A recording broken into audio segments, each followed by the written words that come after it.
Session.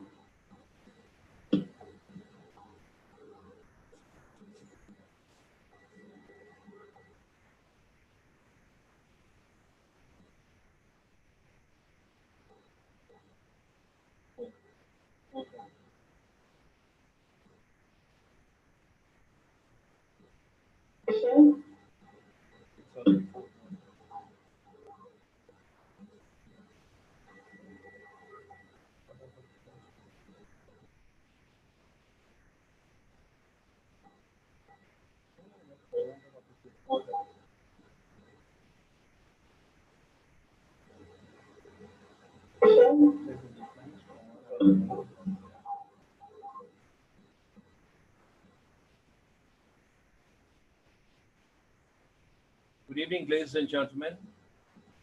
It's indeed a great pleasure that you all have joined us this evening for this particular interface.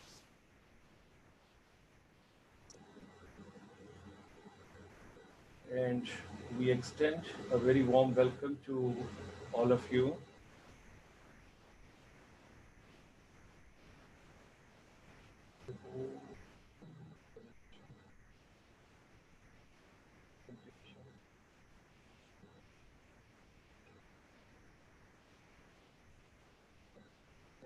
Presentation, Zoom में देखिए चलो presentation.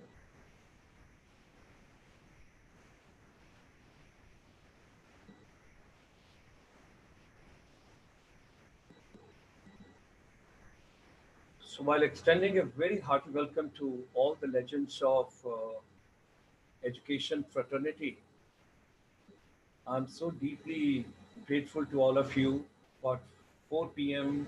in the afternoon, that too on Friday. It's very, very difficult because after lunch it's a siesta time, and there are many other commitments also which principals, teachers, counselors, and educators have got. So today, when we extend a very hearty welcome to our distinguished guest, Mr. Mame Omar Diop from the UNESCO, who is head of the education and program specialist at the UNESCO New Delhi. He is the cluster office for Bhutan, India, Maldives, and Sri Lanka. We are deeply indebted to him that he had been very kind to join us today and to share what all is going on during this lockdown period.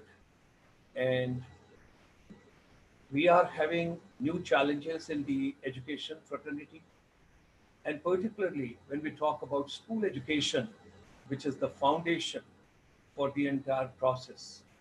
So, while extending a very hearty welcome to Mr. Omar, I would request you kindly, Mr. Omar, if you can just take on. And I'm also thankful at the same time to Dr. Swarnima Luthra from the ASN schools, who had been very, very kind, along with, of course, the Deputy Director Education from Haryana, Punjab, Chandigarh administration, and of course, our Delhi, the fraternity of the teachers, principals, those have been very kind to spare this time and to be with us. I wish to share the first slide.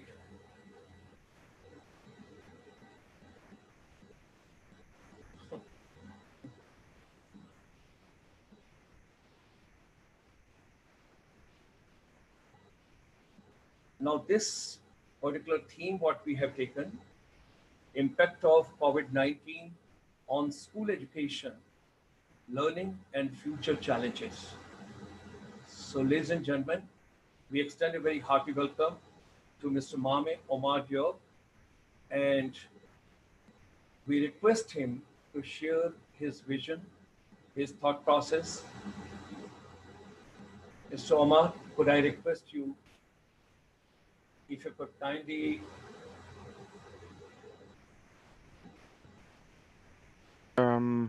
Yes, Hello. Omar, please. Thank you. Thank you. Good afternoon, Dr. Sharma. and good afternoon, everybody. Am I audible? Yes. Thank you.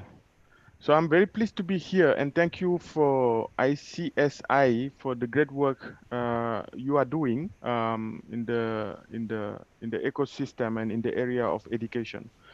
So as Dr. Sharma said, my name is Omar Diop, and I'm a national from Senegal.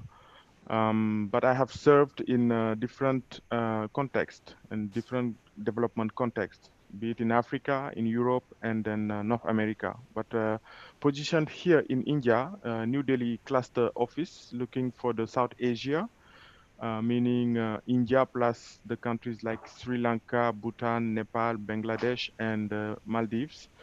Um, the education, so I'm heading the education sector here. Very pleased to be here because we are speaking with people who are the frontline workers when we talk about school education.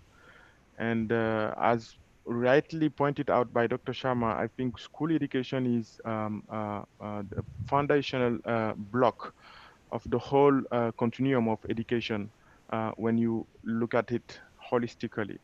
The context now, as we know it today, everybody have seen it. It has had direct consequences on our everyday life. And in our everyday life, in that normal that we have, the way of living, it including also the way of learning, how we were learning and how we were interacting, going to schools, being able to move, and being able to engage and then interact with people. That has been quite challenged lately because of the school closures due to social distancing measures. COVID-19 has imposed on us a lot of lockdowns, not only in terms of staying home, but also a lot of restriction of rights, and then also rights and activities. And in those rights, there is this fundamental rights of education, which is there, which has been stopped at some point. But then governments worldwide have strived to address in a response to that emergency situation by uh, designing ways of continuing the learning process. Some governments came out with large online platforms, distance learning modalities. Some others maybe also had blended it with the use of mass media like the TVs and the radios to access communities. But you will agree with me that all of those kind of solutions have their own limitations in terms of outreach and in terms of interactivity. So UNESCO has been monitoring worldwide all of this situation, and then at some point we have reached to 1.5 billion learners who are out of the learning premises, maybe who are not at school and university and the pre-primary also. Um, UNESCO has called what we call the Global Education Coalition, which is composed of private sector companies, private sector actors, at the same time also multilateral organization, but also with the governments. And we all engage together to address how can we make learning continue, because learning is a right, and the right to education cannot be violated even in the terms of lockdowns. It cannot be violated. So education has to continue, but how do we make sure that we continue to provide that education to the citizens, and then to ensure that we also meet the learning outcomes that we have defined and in the foundational skills, and then address other issues. So this work has led us to many initiatives that are currently ongoing. And I think as we discuss, I'll be able to come back and then also give some maybe illustration on it. But globally, in India, we have seen the whole range of measures that have been taken. Uh, um, so online learning methodologies are there. We have seen also CBSE quite proactive, coming on board and reducing the number of subjects that are going to be involved in the examinations. We have seen also NCRT engaging with the teachers to upskill them on the use of online teaching methodologies and all these things. We have seen also the rise of social emotional learning.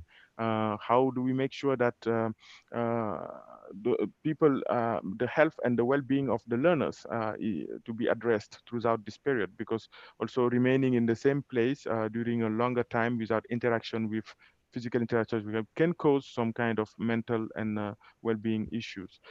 So various issues have been seen, and India has been quite proactive in those. And we have seen also some use of WhatsApp, which is quite accessible even at the rural level. The creation of chatbots to enhance learning. So I'm very pleased to be here, and I think it's quite timely to have these discussions with those people who are directly engaged with learning. And I'll be happy to come on board and then speak about more on the sense of inclusive education. Because when we say right to education, then we have to be inclusive. The education I offer for the learner who is sitting in Delhi should be in the same standards at the one who is sitting there in somewhere in Kerala or somewhere in Assam and another part of India. And how do we make sure that we don't only use online methodologies? Because online methodologies is excluding those who don't have access to internet and those who don't have access maybe to a laptop or smartphone. But probably how are we going to be more inclusive and more respectful of this right to education? So thank you very much, and over to you, Dr. Sharma. Okay. Mr. Omar, your point is well taken. Your concern, your deep concern that we should not be talking only about the metros, but we also got to take the last student and the last teacher, those are in the farthest areas. We got to be looking at that as well. Some of the remote corners, some of the non accessible areas, and all. But something very interesting which comes over here. If I look 50 years back, when the electricity had not reached to the end point of the rural area, and thereafter once realization was there and efforts were made, infrastructure was built and the electricity reached over there. I'm pretty sure that the concept which government of India has now taken, where they are thinking about 12 television channels, which has to come up from first standard to 12th standard. It has to be supplemented. That means the television to be supplemented along with the radio and the other platforms, whatever is available. They all got to be clubbed together. But of course, well taken point from you is that everybody got to have equal benefit and everybody got to take the complete whatever is to be imparted. It has to reach to the end point and to everyone. I just wish to seek your little more inputs as you are taking care of Sri Lanka, Bhutan, and Maldives as well. Could you just share something related to those countries as well when you are trying to, look after the entire region and these countries as well? How are you experiencing the challenges over there?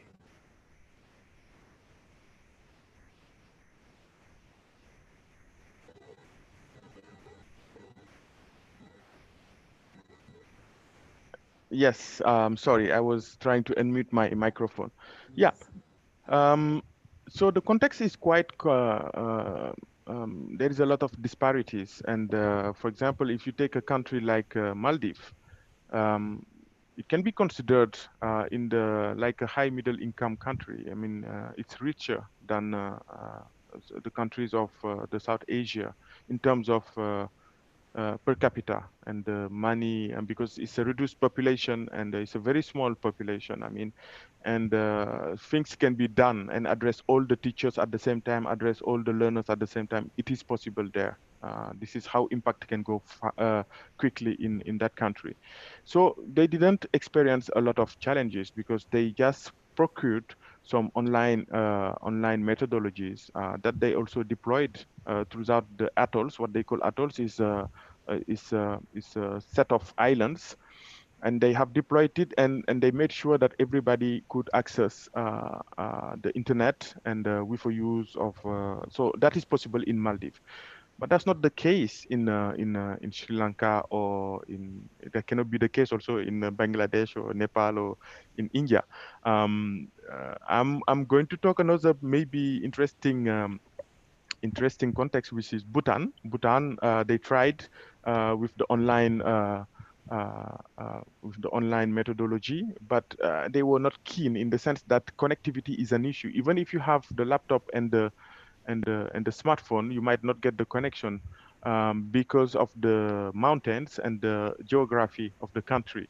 So connectivity is a huge issue in Bhutan, to cover the whole country and to be inclusive of all learners, because most of them are in a very remote areas, and then hilly, with a lot of mountains and mounts.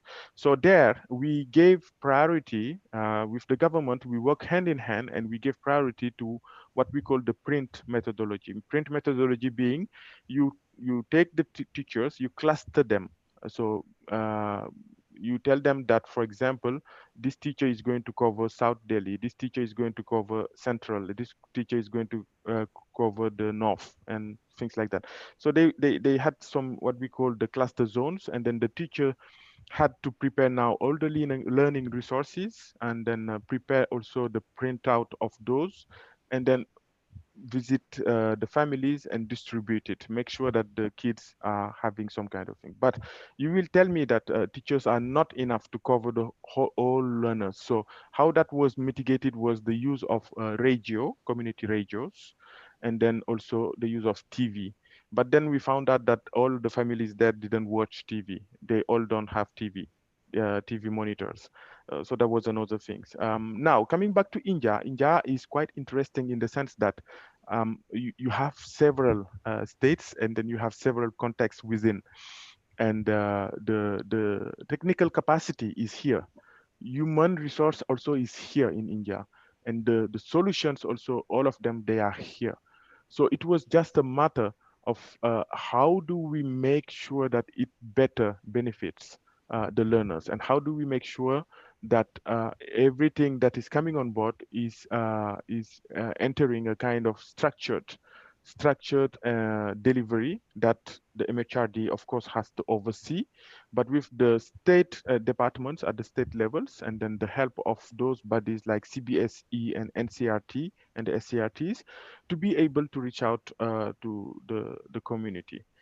This is how we've been engaged with people, but then there was a lot of issues related to, for example, migration and the internal migration, for example, in India, and with a large numbers of students who went out of the systems, education systems, while they were on the move, because they found themselves in between states, and they were on the move, so they didn't have the time to think of reaching out to education. They I mean, they had the time to think of how do they get to their villages and things like that.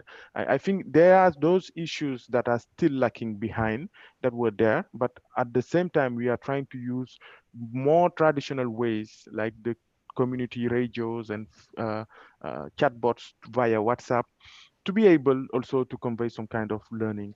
But at the level of the UNESCO itself, we have been running a lot of, and a series of webinars, and then a series of online discussions, because we are not the government. We are a UN organization. So all what we can do is also to offer whatever we have as a solution out there in our medias. So I don't know if I answered your question, Dr. Sharma. Yes. We just wanted to get the interface, because you are having a number of countries being taken care of while being stationed over here in India. So we just wanted to get, some insight from there as well, so that we get to know. Okay.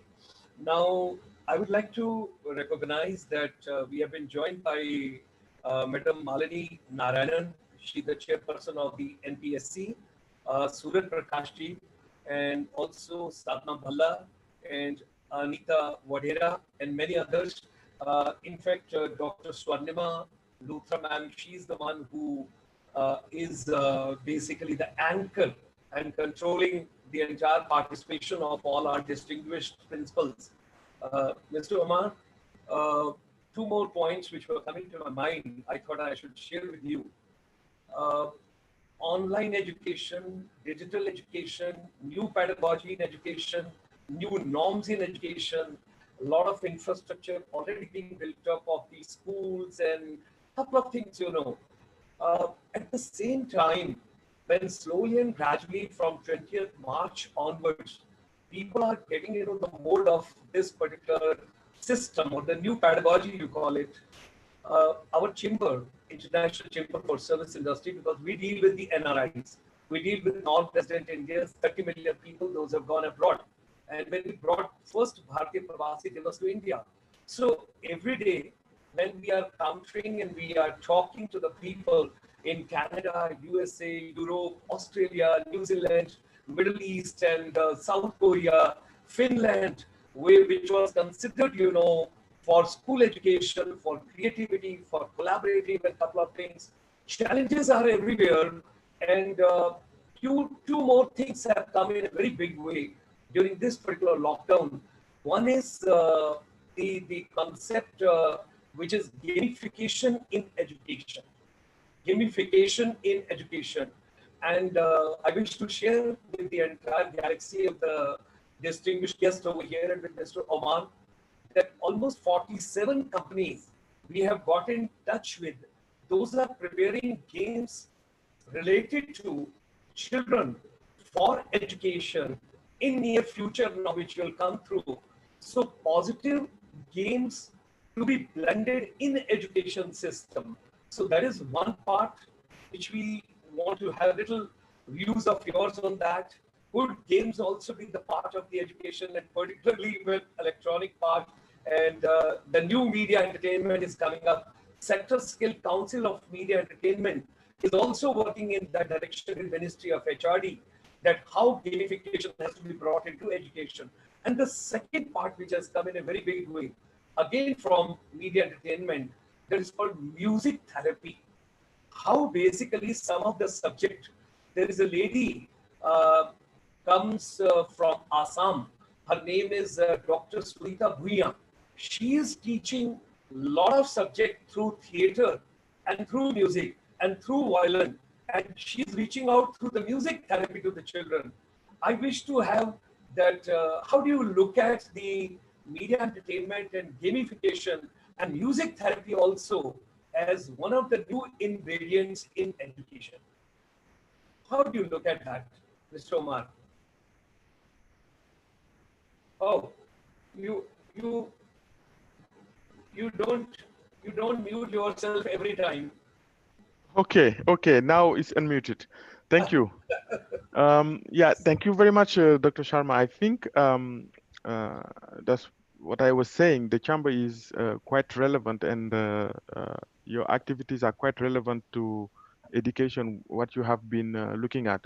Because you spoke about gamification, you spoke about music therapy, and you spoke about, I mean, the use of arts in general into education education. But again, just to come back to what I was saying earlier, which was this new normal. I mean, we used to function in a way, and that way we used to function now is challenged, and it's not going to happen anymore, in the sense that even if we are right now working on what we call the guidelines for the reopening of the schools in the country, those guidelines are currently stating how schools should be reopened and how learning should be arranged.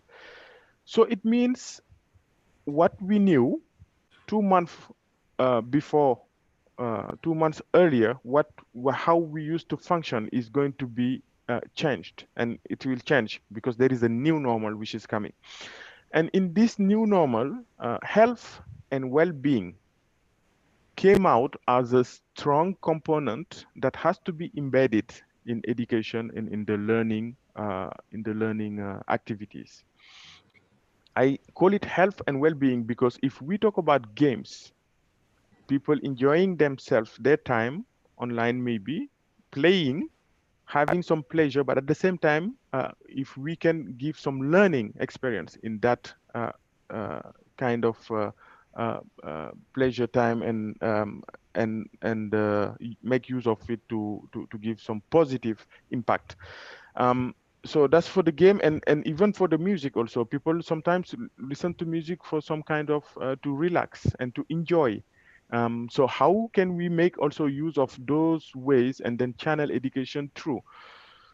So I think we agree on that. And our institute, we have an institute which is called the Mahatma Gandhi Institute for Peace Education, which is based here in UNESCO in New Delhi. They have done a lot when it comes to gaming and education. How do we learn from games? And they also have created a lot of campaigns around what we call the social emotional and mindfulness campaigns. Being kind, being mindful, and having positive energies. And how do we do so? So we have developed a lot of tools, a set of tools for teachers to be prepared for that. For Because it's critical and critical to have the teachers prepared for that, meaning that you would then train the teacher educators, and the teacher educators will then embed it in their own pedagogy and in their own andragogy in preparing the teachers to hold the classroom, and then prepare also the learning materials, meaning the textbooks, and then all these things that are around learning and shaping all these things. So I think this is a component that came clearly, and which is also going to be one of the critical things that will shape the new normal when it comes to learning. There are some physical constraints that we will have, definitely, because of that uh, uh, distance between people, like 1 meters. But at the same time, that's the hard part of it. But in the soft part of learning, which is the content, and then the skills, and then the attitudes, and what we want to infuse, I think different techniques, and it has to be holistic, inclusive of games, inclusive of arts, inclusive of drama, inclusive of music. Music is in arts, I think, and all of this to be able to be ways of having some kind of pedagogy to deploy the curriculum and then implement the curriculum. So that new normal, I think, nobody can be clear on it, but we can all at least have our inputs to it. And I think it's a very timely input to bring in the music therapy in on board, and the gamification. But it's not only limited to that. We have also other dimensions which are related to what people usually call the 21st century skills. I don't want to call them the 21st century skills. Those skills were also useful in the 16th century, I think. And those are critical thinking, collaboration. Now we have to collaborate more, and we have to learn how do we collaborate online, and then even with a distance. I think those are more relevant now, today. Those skills, soft skills, will have to be brought in, and we have to translate all of this and come out with some kind of learning methodologies. And of course, the bigger picture and the end result, which is employment. I think we go to school um, for different objectives, because we want to be a better citizen, right? And that citizen has to be defined by the country, and we want to be happy in life. And what happiness includes, we should know it, and then we should define what is happiness and what happiness should include. But there is also this objective, which is to find a job and to have some kind of employability skills when I finish to go about my continuum, education continuum.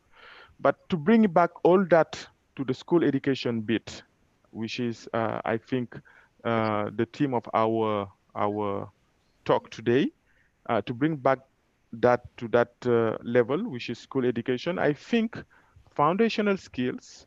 When we talk about foundational skills now, it's not being able to read, count, and read, count, and speak. But we will ask all, we have to add some other things which has to be foundational skills. Being able to be kind, being able to be also mindful, and being able to be empathic.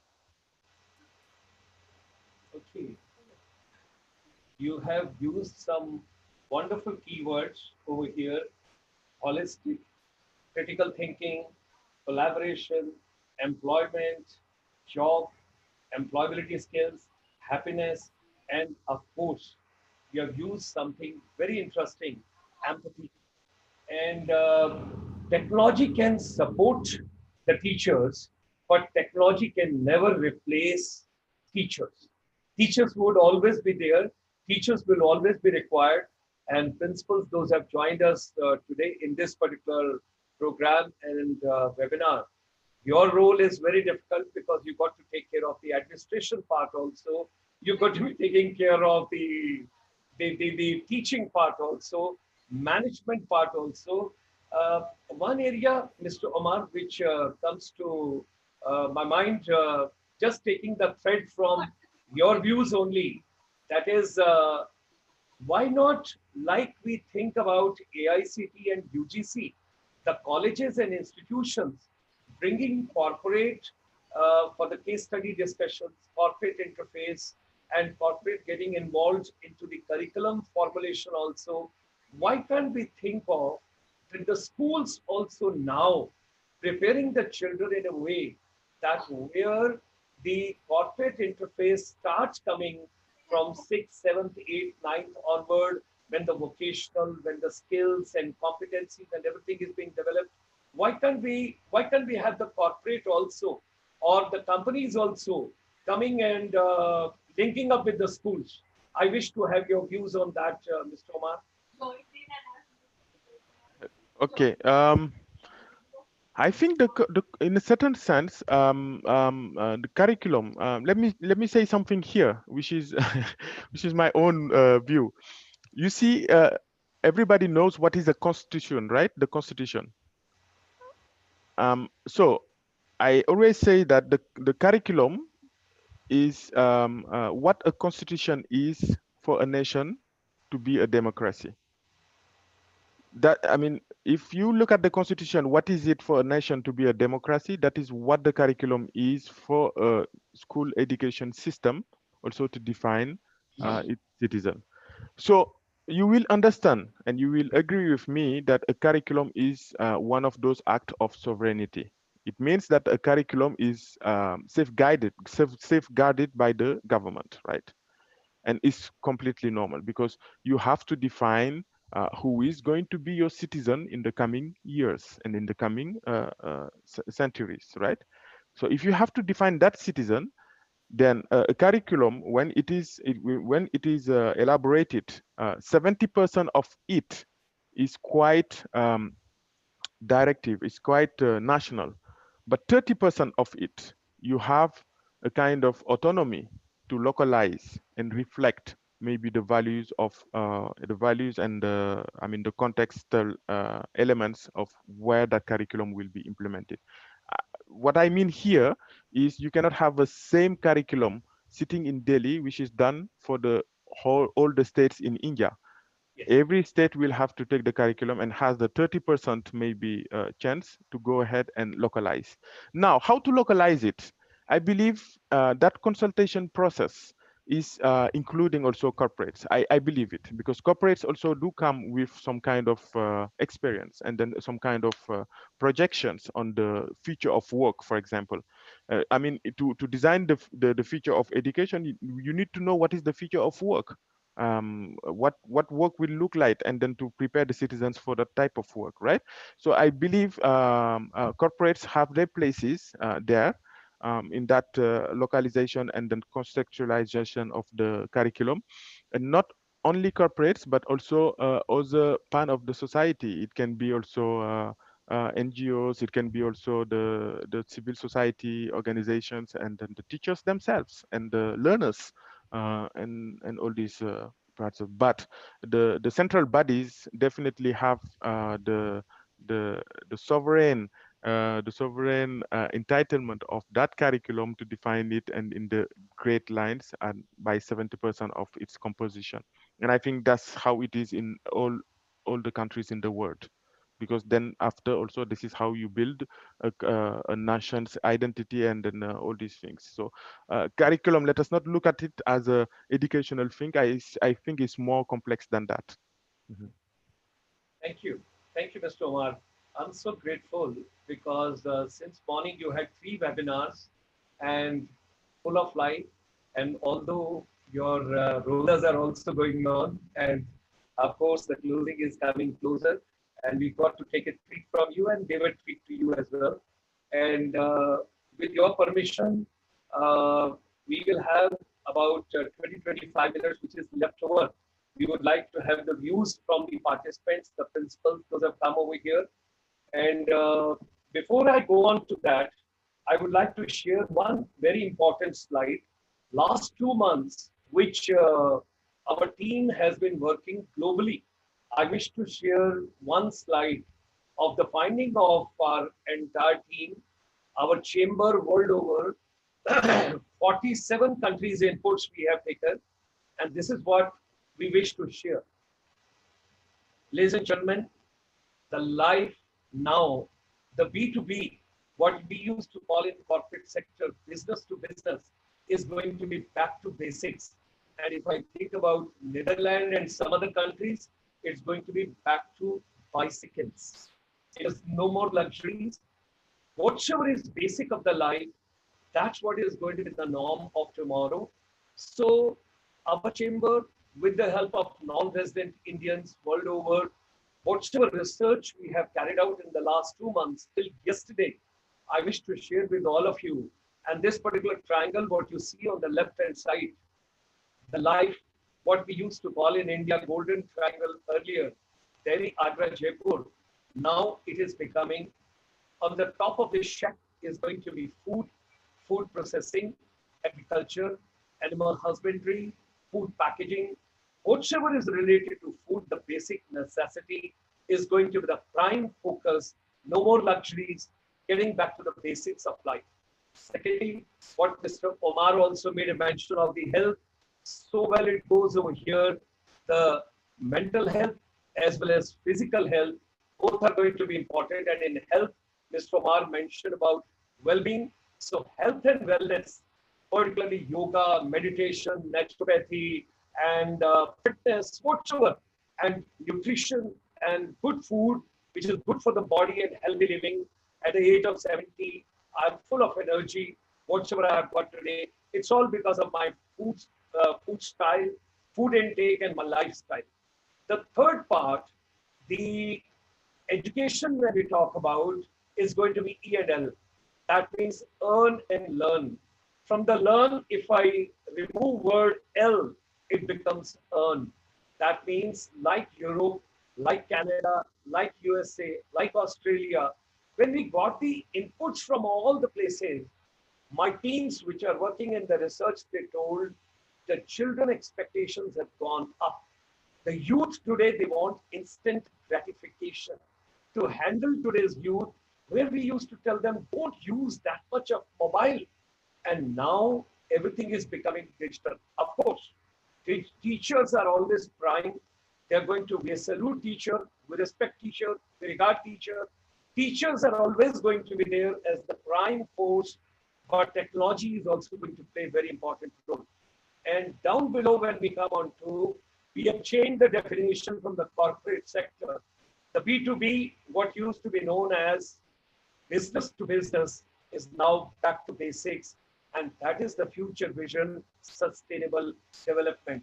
And of course, these are the chapters which we are sharing of the research on the right-hand side.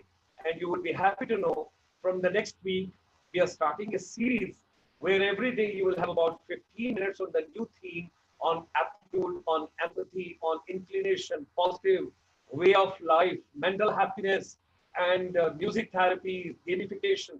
Couple of subjects we are going to take on. Education is next to the heart, whatever chamber can do. Now, while closing this particular slide, I wish to get back to and all our principals are so responsible and so disciplined. So I'm going to unmute everybody over here. So I'm going I think I got to mute again everybody because it's too much of.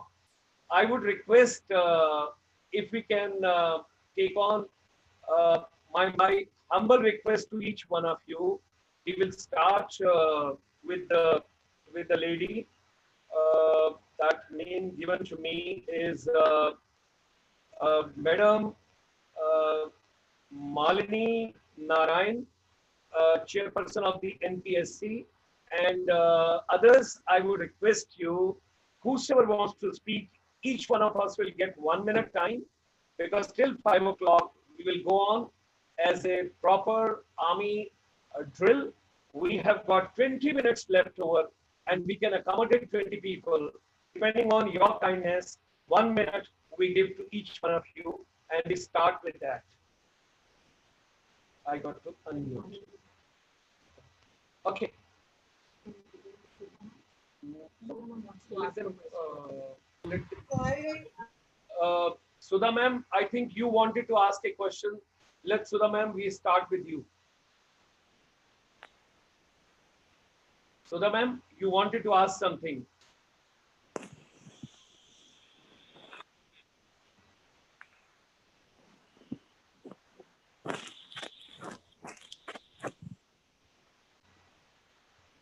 Okay. Hello. Good Sudha, evening. I'm Sudha Acharya here. okay, please go ahead. Sudha ma'am. I was just thinking about the World Economic Forum and fourth educational revolution with fourth industrial revolution. We have to make ready our children for global citizenship skill and employability skill. So when the school is reopening, obviously there is a lot of skewed learning which is taking place. Learning is not uniform and standardized everywhere throughout India. There will be learning gap. So immediately we'll not go for assessment and evaluation and content delivery. We will go for holistic skill education or upskilling or reskilling, training our teachers. And first and most important is mental wellness and psychosocial support, which is required for our children. Thank We are working towards that and having an exit plan where we have to think a lot of regarding raising the hygiene temper among Indian children, how they can bring that behavioral change or lifestyle change, how we have to take help of community radio, or children can be question, ma'am. agents for public Ma'am. health message also, how we can utilize that. Okay, okay. Thank you, ma'am. Well taken. We will work on to that. Could I request Suraj Prakash ji, if you are there, we wish to have a question from you, sir, and we want to have your views. Suraj Prakash ji. Okay, Malini ma'am, I think you have joined us because you raised your hand. I could see that.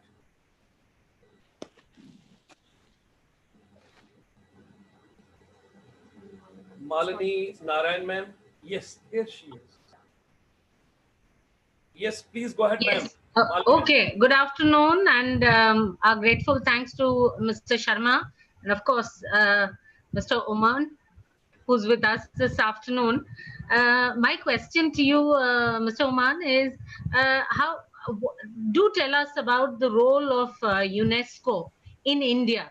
How do you think you have played your role as the world body in helping us during this COVID time? We would love to hear from you what the role of UNESCO has been.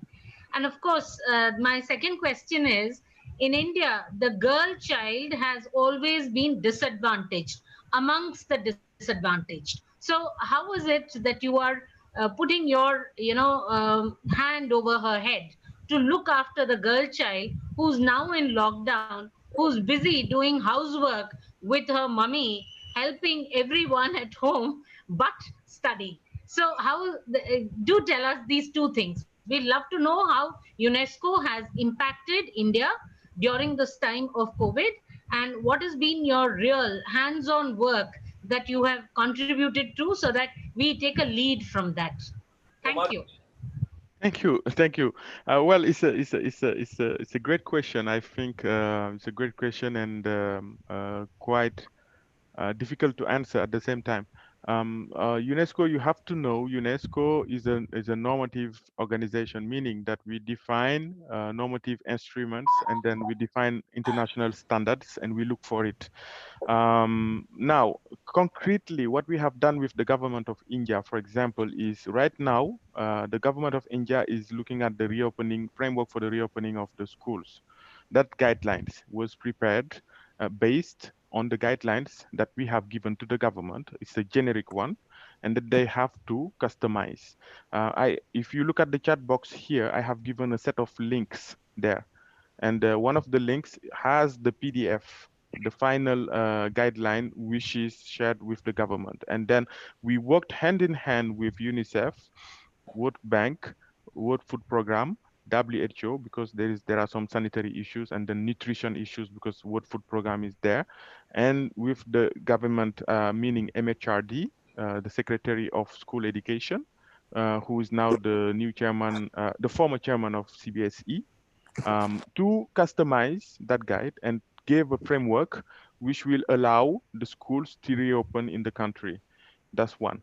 Now, during the lockdown, of course, there was several issues, and then one of the most important issues that we have been facing is the girl child, of course, the girl child, and then women's also violence on women in the household, because some woman has been closed. I mean, locked down with their oppressors in the same house. So, and those kind of issues.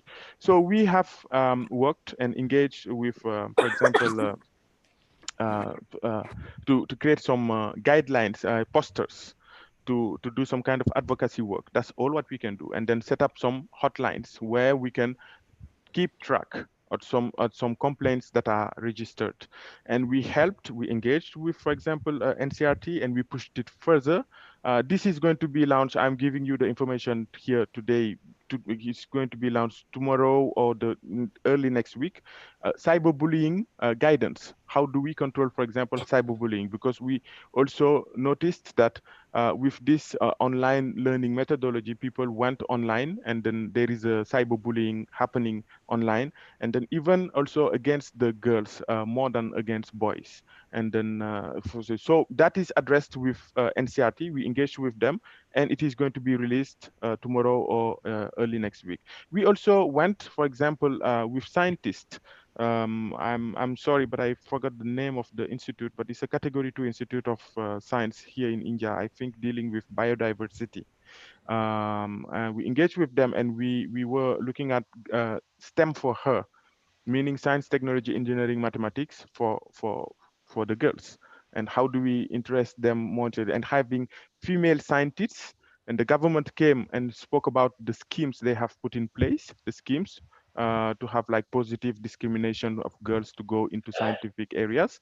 And that center spoke about how science could be infused, and the several layers we need to discuss with. And then at the end, we take out the takeaway messages as recommendations, and we send it to the government. So this is the kind of role we have, but we cannot replace. I mean, we work in support of the government. We work as a technical assistance to the government, and we bring in whatever is happening also elsewhere to India.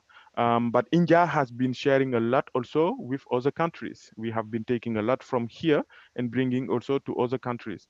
I have shared some links here, and in those links, you will see clearly some things, some concrete elements that we have been engaged with the government. But I agree, and I really like the question on the girl child who is doing the housework and busy on other things rather than learning. And also a lot of them also are victim of this mental mental issues. So this is the priority of UNESCO, which is the priority, which is gender. And we looked at also how do we engage masculinities, boys, more to defend the girls. How do we make them also having the ownership of this battle? Thank you very much, Omar. Mhm. Sadhna Bhalla ma'am, would you like to ask, because I got a request for you that you want to ask a question. Sadhana Bhalla ma'am. Okay. Shabila Raheja ma'am.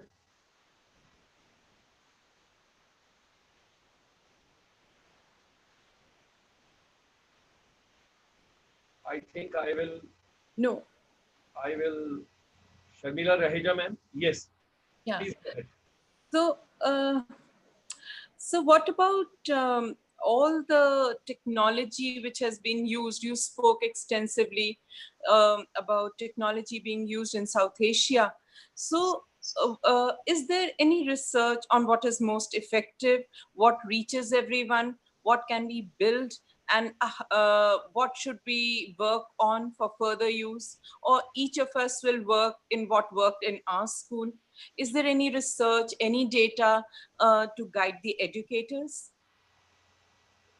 Mr. Omar, you Thank you, thank you. Now I'm unmuted. Yes, this is a great question. I think yes, we have launched the research actually, and the survey is ongoing. Probably, so Dr. Sharma, please, if you could share the list of the participants here, maybe, and then sure. I'll share further with you also the surveys that are ongoing.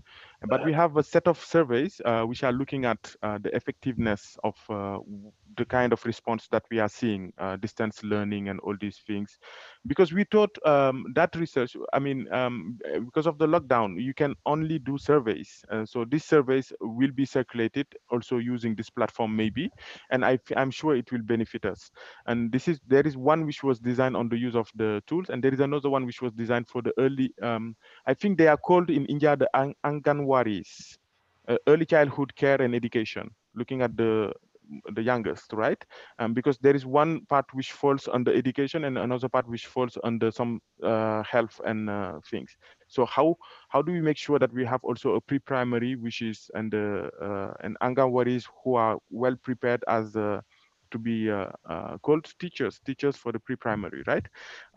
So those surveys are out there, and we even have another one research which is looking also at the TVET, technical and vocational education and training, technical vocational education training in the times of COVID-19 closure.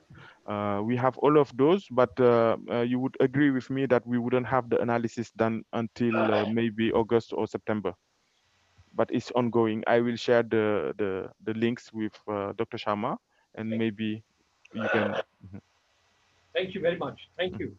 And we would certainly pass on and we'll share with the entire team. And there's a lady, Indra Belibaji, who has joined us. She is heading the school education in government of Haryana.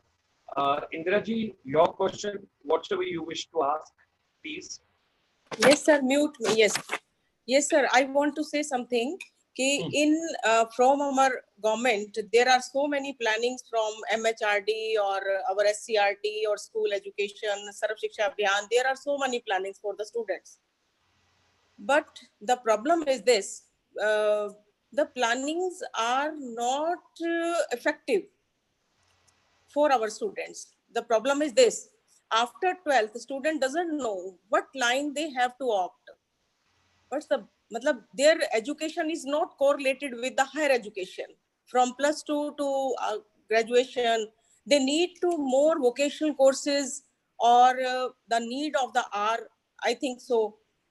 We should have moral values, wellness, and health education, and uh, mental peace, special yoga session. This type of activities should be compulsory in a school. Actually, the problem is this: कि, we are teaching in a quantity manuals, but the students are not appropriate. The problem is this. So we have to do something where our student have to uh, some skills for their vocational education, for their jobs, for earning money. Okay. Mr. Omar. Mr. Omar. Yes, yes. It was muted. Yeah, I think ma'am is right. I agree with you, and that's what I said in the beginning. I take it as a comment because that's what I said in the beginning when I said that when we look at education, it should lead to several objectives, and one of the objectives is employability skills. And it's only one of the objective because I think it shouldn't be the only objective. We don't train people to be just workers afterwards. I mean, we shouldn't. I think that would be a crazy error.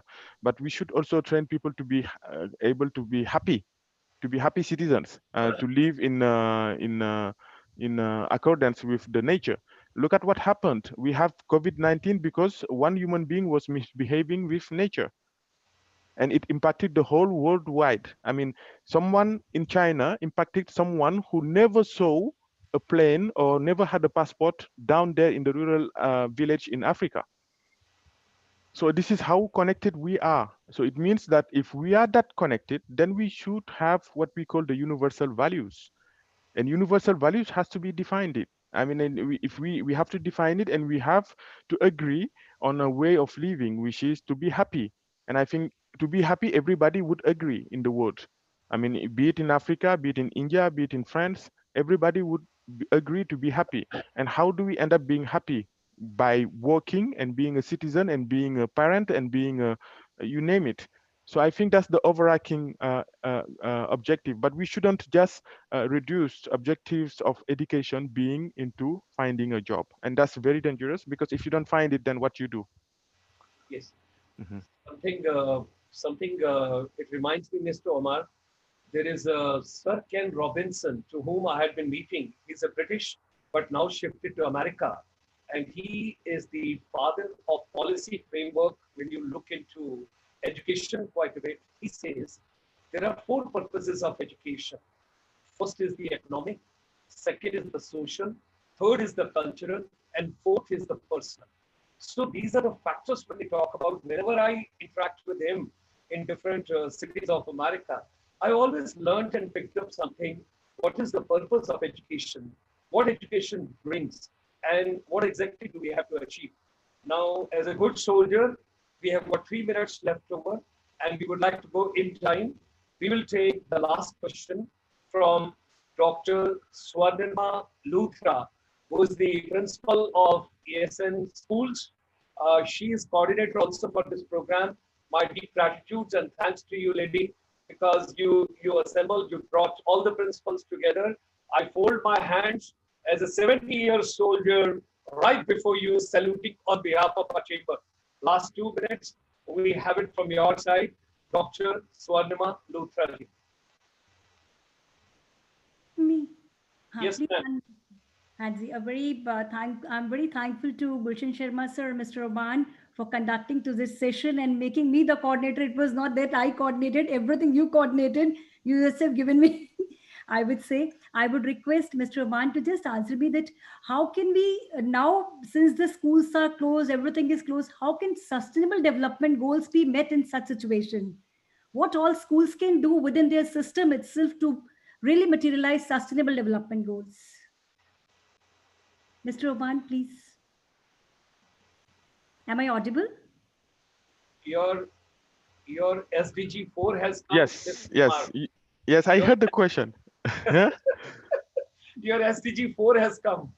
Yes, yes. Thank you very much, Dr. Swari Nima. I think this is really the question which also gives the mandate of UNESCO.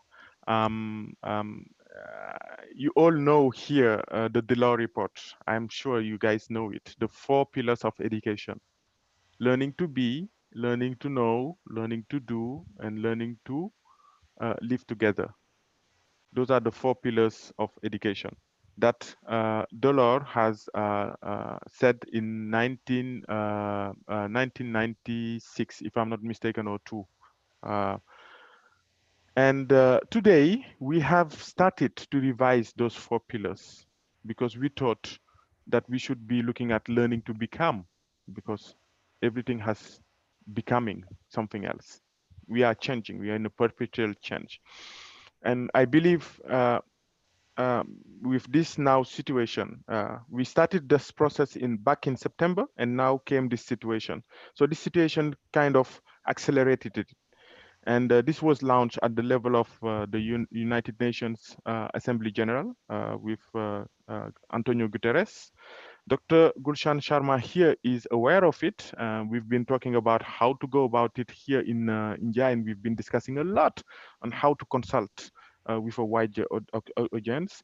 And we call it the features of education, features with a S, because we think that we cannot pretend to know what is to be going to be the future of education. There are several features that are possible, and certainly it would not come only from academics. Academics have their say, but the politicians also, they have their say. The religious people, they have their say. The parents that we are, they have their say. The people living out there, and and those who are excluded, the minorities, they all have their say in that education, what it should look like and what it should be. We have started that ambitious work, and there will be a first report which will be published in the coming year, in 2021. Now, this international commission is led by the head of the president of Ethiopia, and is composed of renowned experts from throughout the world. A lot of Indians are inside, by the way. But they are also looking at, for example, artificial intelligence. How do we use artificial intelligence for the sake of learning? Because today I'm talking to you, but there is no normative instrument which defines the use of artificial intelligence in education. Anybody can come and just do whatever they want. There is no legislation there. There is an empty box. So we have to define it. So we call, of course, all of these aspects, but then to come back to your questions, education for sustainable development, it is a target within the SDG 4, because SDG 4 has 10 targets. 10 targets, and teachers is one of the means of implementation, for example. And one of the target is explicitly talking about the education for sustainable development and the global citizenship education. Approaches are really different, and it depends on where you are talking from. I mean, here in India, there is a lot to learn from, for example, how do we respect the most nature, and how do we tend to be eating more sustainably also. Being vegetarian, I think, is more sustainable than eating also non-veg. Myself, I eat non-veg, but I'm just saying there are a lot of lessons there that are there and that we are collecting, and I think everybody has to play its bit. And the ambitious work of UNESCO is just to consolidate all of this and try to come out with something, because as of today, education has 4 pillars: learning to know, learning to do, learning to learn, and learning to live together. But now UNESCO is saying these 4 pillars are not anymore relevant. We have to revise it. And this process is currently ongoing. And also, I think the reflection, you can take part of it. We could organize follow-up webinars or follow-up sessions with the blessings of Dr. Sharma. And of course, in that sense, we then shape it in a form that it will fit into that reflection of defining what education should look like in the future. But again, let us agree that there is not only one possible feature, but there are several possible features. Thank you very much, Mr. Omar. You have given me a handle for the future. You told me follow up. So I'm going to catch you once again. Thank you very much. So very kind. My deepest gratitude and thanks to you. My thanks to all the participants, those that joined us this evening. You all are very respectable. The future of India, the future of Asia, the future of universe, the future of entire world is in the hands of educators. You are the one, those that are going to shape the universe. And ladies and gentlemen, saying is, whatsoever human mind can conceive and believe can always achieve. So we got to conceive, we got to believe, and we got to achieve that tomorrow is going to be better, it's going to be brighter. We are going to have a follow-up of this. Thank you very much, Mr. Omar. Thanks a lot. Thanks, everybody. Thank you. Namaste. Thank you. Thank you very much for joining us. Thanks a lot. Very kind of you.